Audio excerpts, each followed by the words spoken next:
Hi, welcome to my channel, America Teacher, 5th grade, where we learn all things regarding 5th grade studies.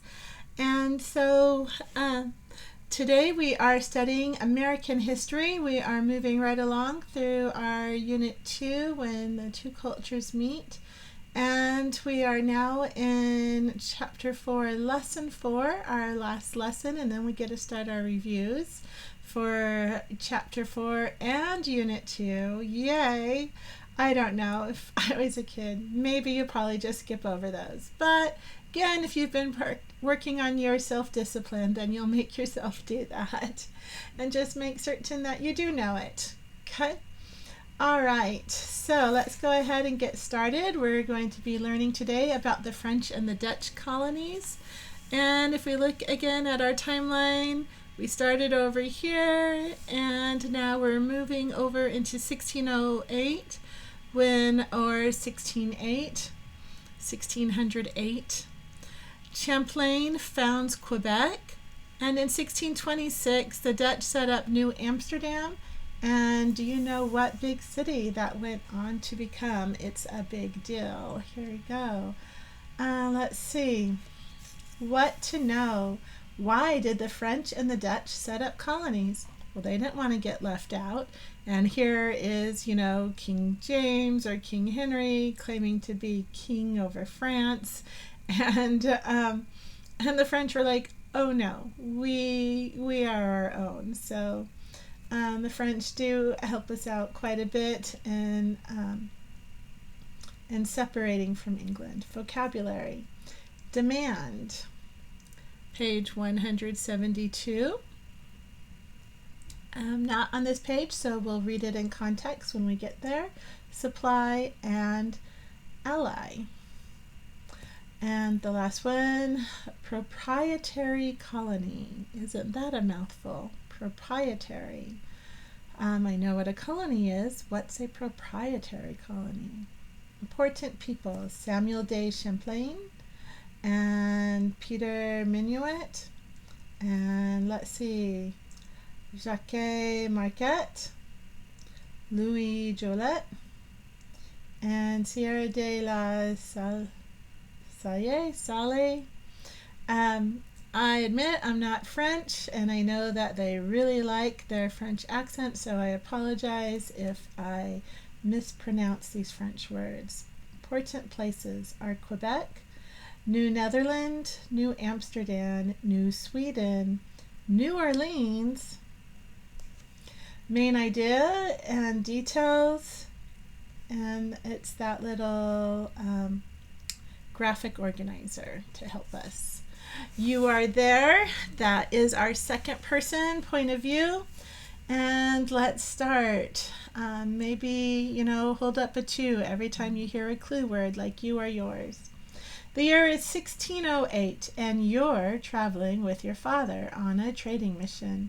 Your people, the Huron, have started trading furs with the French. When you arrive at the trading place, you sit quietly and watch. The men use hand signals to communicate. When a trade is agreed on, they nod their heads. Your father has brought several furs to trade, so you expect to take many new things back home. You just hope you'll be able to carry them all. Okay, so in this case, who were you? Were you a French kid, a Dutch kid, or were you one of the Huron kids? Here we go. So your people, the Huron. You're a Native American. New France. Let's check out this map real quick. It says map skill movement. About how far did Champlain travel to reach Lake Huron from Montreal? So in 1603, he first traveled this way through the Gulf of St. Lawrence. Probably went down through there, maybe went a little bit further and came back in 1604. Kind of pink one. A little bit further. Can you find that one? 1608 to 1609. That one's easy to find. That's the purple one through there. And it wasn't until 1615, like 12 years later, that he makes his way over here to Lake Huron. And I wonder if you knew that it was separate than Lake Ontario. And this is the present day border kind of between Canada and the United States. And there is a lake in New York, somewhere around here, that is called Lake Champlain. And it is supposed to have a very large creature like the Loch Ness Monster, only they don't call it Nessie, they call him Champ, because even he wrote about it in his journals of seeing glimpses of a very large creature. I don't know, maybe it was a giant catfish, maybe it was a giant sturgeon, or maybe it was a dinosaur. Who knows? Okay. New France. Those are definitely more things that are more exciting and fun to study about. So go check him out. I think that was right around like the Vermont border between New York and Vermont. While Spain and England were building colonies in North America, France was also claiming land in what are today Canada and the northeastern United States. French claims to this region, which became known as New France, began with Jacques Cartier. Jacques Cartier. He explored the St. Lawrence River in the early 1500s. He also started a trading partnership with the Huron people. And I think the Hurons really liked him because he wasn't sticking around. He was just like, hey, I've got this. Would you guys have furs for me? And he let them do all the hard work of the furs, and he just brought stuff over. And I'm just going to say the Native Americans really liked the French a lot better. The French were more likely to marry their young women and just kind of get involved more with their tribes, and then just send the money back to, or the furs back to France and make their trades that way. French merchants wanted the wealth that came from the fur trade. The French king wanted to add to his country's power. He pushed merchants to start colonies in North America. So most of their colonies were up north, and but I don't think that they were exclusive to themselves. Like I said, they really integrated a little bit more with the Native Americans. Champlain founds Quebec. In time, a group of merchants hired Samuel de Champlain to find a place to build a settlement. In 1608, Champlain founded Quebec. Along the St. Lawrence River, Quebec was the first French settlement in North America. In the 1630s, French Catholic missionaries began arriving in New France. These missionaries often lived with Native Americans and learned their languages.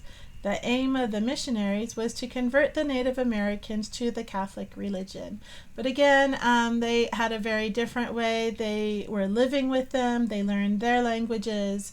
They didn't say in their own language like the Spanish and maybe even some of the English did, convert or die. I don't think the English were really trying to convert them.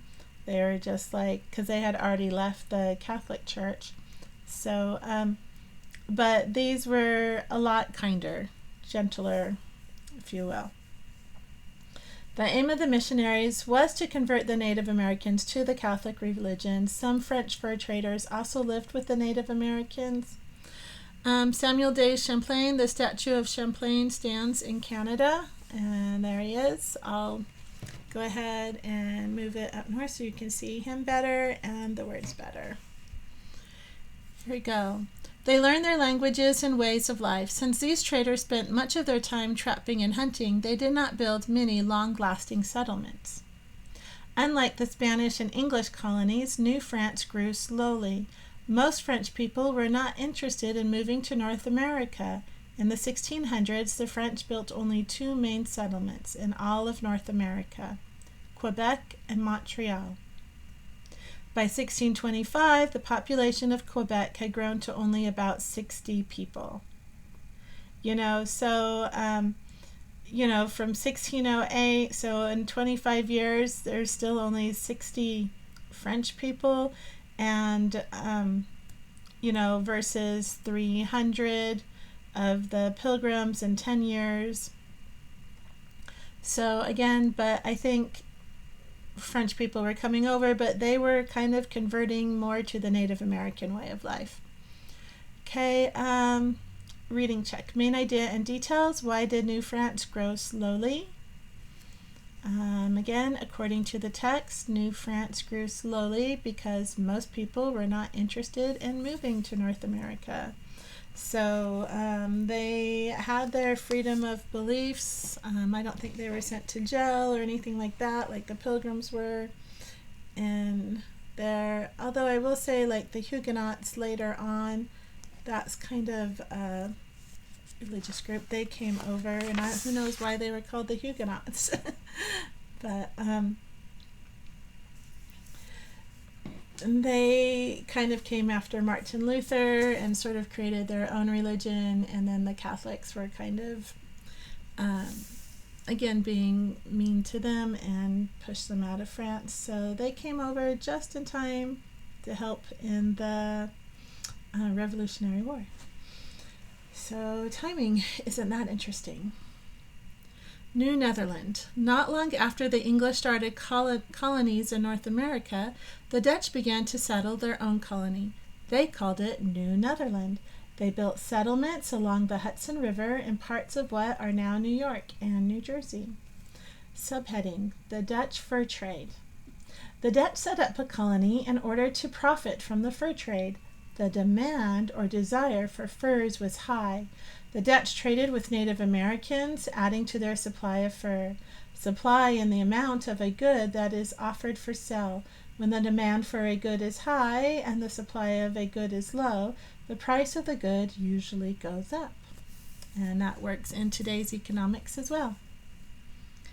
By 1626, Peter Minuit was governor of New Netherland. During this time, the Dutch believed they had brought Manhattan Island from the Native Americans who were living there. As in other places, the Native Americans' ideas about land were different from those of the new settlers. They believed that the land was for all people to use and that nobody could own the land. They thought the Dutch were paying them only for the use of what was on the land. So they thought, like, hey, you're just giving us a gift of money, this is rent, or, you're paying for, like, the animals that you took off of the land. And the Dutch were like, oh, no, we gave you money so that only we can be here. And the Native Americans were like, that's not what we agreed to. And that's when they were starting to realize, oh, we need to figure out this pen and paper stuff that they're doing, because they would do treaties and belts and on hides and those sorts of things. They would do amazing beadwork and to show the treaties, but then they're starting to realize, oh, this little print and paper is what they're using. In 1626, the Dutch began laying out a town on the south end of Manhattan Island. They called the settlement New Amsterdam. Do you know where this is now? After the city of Amsterdam in the Netherlands, New Amsterdam was built next to a harbor where the Hudson River flows into the Atlantic Ocean.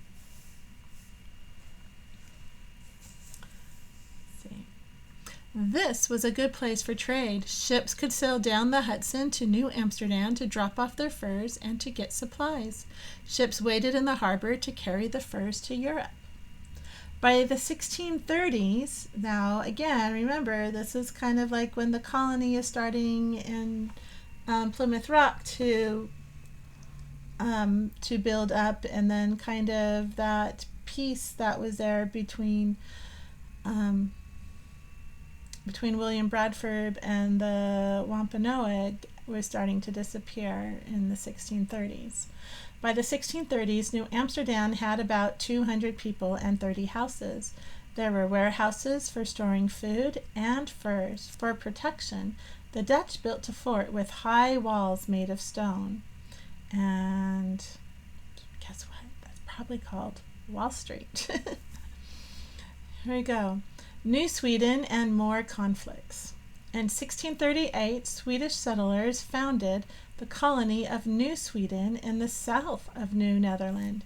New Sweden included parts of present-day Pennsylvania, New Jersey, and Delaware.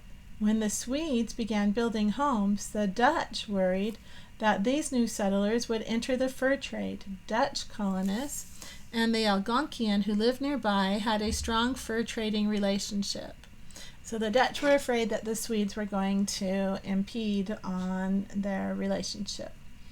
This relationship would soon face trouble. By the late 1630s, conflicts with the Native Americans had grown because the settlers had cleared more land for farms. So they're like, hey, you want furs, but you're cutting down the forest where all the furry animals are hanging out. Go. The colonists and the Native Americans attacked each other's farms and villages. The colonists then set out an army that destroyed Native American villages all over New Netherland. So sounds like that was the Dutch who had done that. And you could kind of understand then why the Native Americans were pretty brutal when they fought back. In 1645, after many colonists and Native Americans had been killed, the two sides signed a peace treaty. 1645, before we are a country. By then, the Algonquian of New Netherland had almost been wiped out. And isn't that a shame? Reading check. Cause and effect. How did conflicts with the Dutch affect Native Americans in New Netherland? Okay, fast fact. In the 1630s, there were only about 200 people living in New Amsterdam. Today, the population of the island of Manhattan is over 1.5 million people, thanks to all those sky rises. And I don't know, so all of this island is basically New York City. I don't know if you caught on to that. It hasn't been said yet. Let's go ahead and check out this map down here. The center of New Amsterdam grew up around the fort. The marketplace, the church, and the windmill were there. Ships arrive at the public dock on the East River. Streets were made from paths that farmers used to travel to and from the town center. In the 1630s, there were only, and I already read that. Okay. So I believe that this is exactly what Pocahontas was trying to avoid when she agreed to marry her husband. And yeah, she didn't want her people wiped out. Okay, and again, there wasn't a lot of intermingling with the two cultures during that time. Exploring New France. As English and Dutch colonists moved into parts of New France, fighting over the fur trade began among the settlers. So kind of a lot of civil, I won't call them civil wars, but lots of squabbling. Here we go. Native American groups also fought with each other. Both the Huron and Iroquois wanted to control lands in present-day Canada. The Huron were allies or partners with the French. So remember, they had established a really good trade with them. The Iroquois were partners with the Dutch and the English. Fighting between these groups nearly destroyed the Huron population and the French fur trade. So apparently they were on the losing end, but we kind of see how the Native Americans are choosing sides with the Europeans.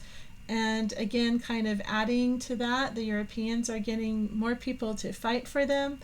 And what they probably should have been doing was uniting with each other against them. But, you know, that's not how it happened. But if there is a lesson to be learned, and I do feel like Abraham Lincoln summed it up pretty well. United we stand, divided we fall. And that almost happened to our country, and we need to be careful that it doesn't happen again. More. Marquette and Joliet. Anyways, those are my thoughts and opinions. Maybe you have differing views, but Do you feel like that should have happened or not? It would be very different if it had, wouldn't it? Marquette and Joliet. The new French king, Louis XIV, did not want to lose France's North American lands. To protect them, he made New France a royal colony. Then he sent out more explorers to find a river west of Quebec called the Mississippi, meaning Father of Waters. And if you looked and saw how much, like all the tributaries between the Rocky Mountains and the Appalachians, they flow into the Mississippi. It has a mighty watershed. Father of Waters. He hoped the Mississippi would prove to be the Northwest Passage. And it wasn't, but it was still very key and very instrumental. In 1673, a small group led by Catholic missionary Jacques Marquette and fur trader Louis Joliet, not Joliet, Joliet, are set out to find the Mississippi with the help from Native Americans. They found,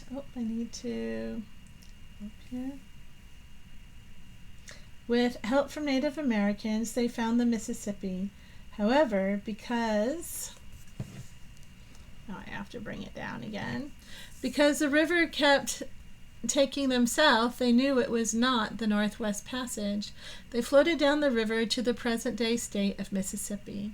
There, they met some Native Americans who told them that Europeans lived farther south. Fearing the Europeans might be the Spanish soldiers, the French turned back. And that's probably true. So they're like, well, there's some that look more like you, but they don't really sound like you. And we didn't like them, so keep going. Founding Louisiana. Later, French explorer René Robert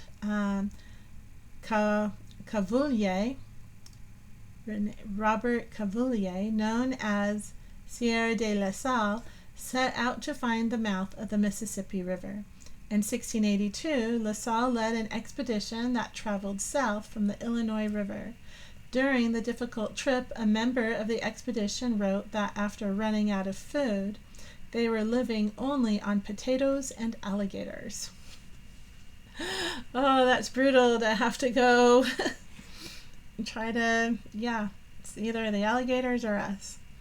After 2 months, the explorers reached the mouth of the Mississippi. At the Gulf of Mexico, La Salle claimed all of the Mississippi River Valley for France. That's a large region. He named the region Louisiana in honor of King Louis XIV. In 1684, La Salle returned to the Gulf Coast. He failed to find the mouth of the Mississippi River and instead landed in Texas. Hardships there led to disagreements, and La Salle was later killed by his men. What's that word? Starts with an M? Mutiny. Yep. Details. How did French explorers try to reach the king's goals? So the king was hoping to find the Northwest Passage, and again, that didn't happen. Sort of another failed expedition. But was it a complete failure? No, they found the Mississippi River and the Mississippi River bottoms and all of its, well, not even all of its tributaries. They knew though that they weren't finding it this time versus thinking that they had found it. They go, no, we're heading south. There's no way we can be northwest. So here's kind of a cool map. It's called Exploring the Mississippi. Here it says Native Americans and the French often cooperated at trading posts. French traders exchanged blankets and cooking pots for furs and animal skins. Again, remember, the French didn't come in thinking we're better than you. The French just kind of came in and said, here, I'll learn your language. You don't have to learn mine. I want to trade. Not planning on staying, but, hey, your way of life seems really great. Do you have any lovely ladies I can marry? And then they would become part of the tribe and just kind of come and go. And Native Americans really liked them for that. Marquette and Joliet on the banks of the Mississippi, 1673. This says Champlain settles Quebec in 1608. So here's Quebec over here. Here's the banks of the Mississippi where Marquette and Joliet were. Kind of seems like that goes straight down. This says La Salle claims the valley of the Mississippi in 1682. So right here, he claimed all of this. This is Marquette and Joliet's route. I kind of went through here and then back up. La Salle's route is the purple one. Okay. Louisiana. Let's check out this map real quick. So this is the current state of Louisiana. There's the city of New Orleans, and this represents the present day border around it. There's the scale showing you like that much. My finger width is about 70 miles. So right along there, it's about 70 miles from New Orleans straight up to top of that. Notice the state of Louisiana kind of looks like a little boat, or boot, sorry, not a boat, a boot. So it kind of looks like that, and it's right here in the current United States of America, right there. There's the Gulf of Mexico, and there it fits in there. Okay. Are you ready to start reading with me? Did you take a screenshot? Okay, here we go. Louisiana, heading. The French king then sent another expedition to Louisiana. Pierre Lamoine, I guess, Moine, and his brother Jean-Baptiste reached the northern coast of the Gulf of Mexico in 1699. Soon after, they found the mouth of the Mississippi River. The members of the expedition built a settlement along the river. In time, more settlers came, but they experienced many of the same hardships that La Salle had faced. New Orleans in 1712. What do you think some of those hardships were? Hunger, fear, mosquitoes, humidity, heat. In 1712, the French king made Louisiana a proprietary colony, not a royal colony. Proprietary. This meant that he gave the whole colony to one person who would own it. Interesting.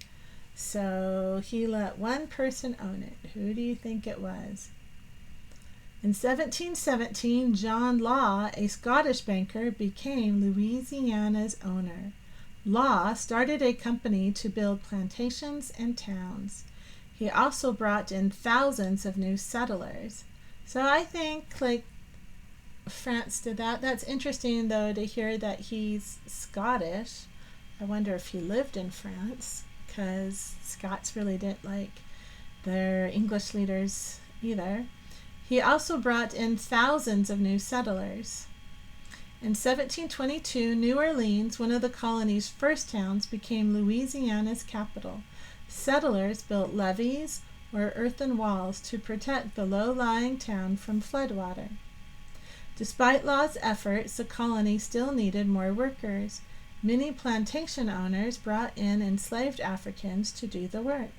The French government soon passed laws that limited where Africans in Louisiana could live and what kinds of work they could do. So I don't know if they had slavery, but definitely they had some discrimination going on. Like the rest of New France, Louisiana failed to attract many people.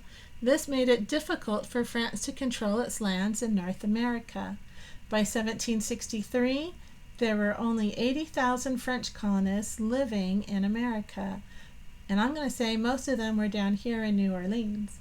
By the same year, there were more than 1,500,000 English colonists in North America. So they were definitely like I said, kind of sticking to themselves and marrying within their own colonies, their own colonial countries. Here we go.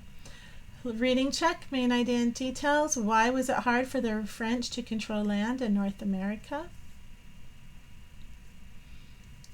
According to the text, it was hard for the French to control land in North America because, cause and effect, go.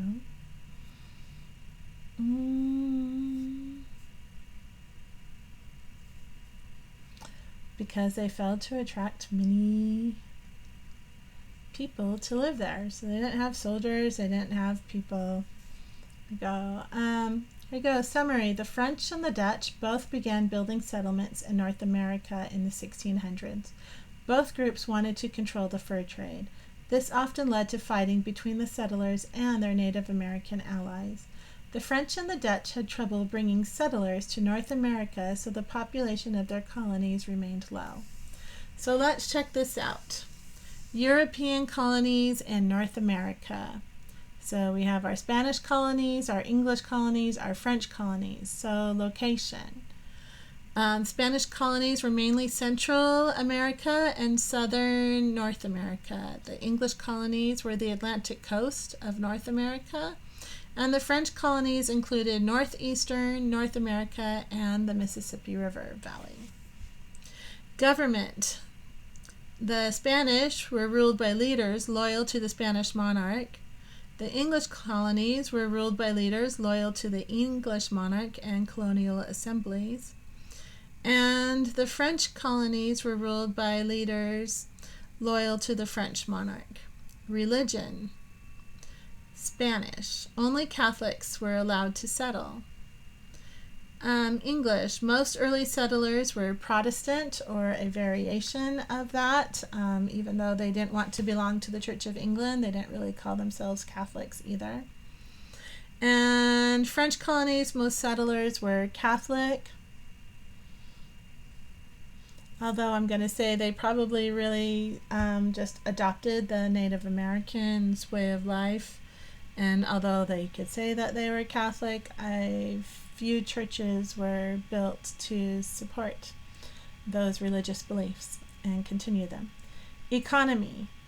For the Spanish, it was mostly gold and silver mining. So they did, kind of get some gold from the Aztecs and from the Incas, but there was lots of gold and silver to be mined in that area. The English colonies, their economy was mostly agriculture. It was farming, fishing, and trading. And the French colonies was mostly fur trading. Okay, review. Let's move this way up above me. 1. What to know? Why did the French and the Dutch set up colonies? Number 2, vocabulary. Write definitions of the terms ally, and proprietary colony. There it is over there. Proprietary. Geography. How was New Amsterdam's location an advantage?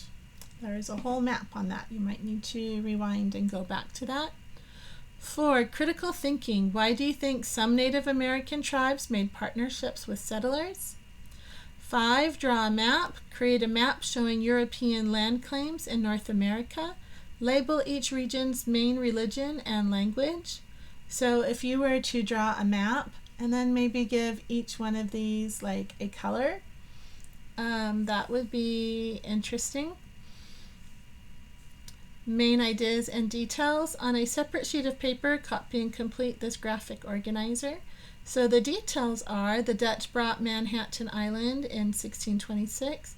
The Dutch founded New Amsterdam in 1626. And by the 1630s, New Amsterdam had about 200 people. What is the main idea? And now we're ready for a Chapter 4 review and a Unit 2 review. All right, if you stuck with me this far, just know that I feel like you're I feel like your self-discipline and self-reliance and self-respect are definitely increasing all the time. Good for you. So proud of you. Hopefully you are learning to have respect for others and their cultures and remembering to be kind. Just know that I think you are an amazing human being and great job sticking with it. You guys are awesome.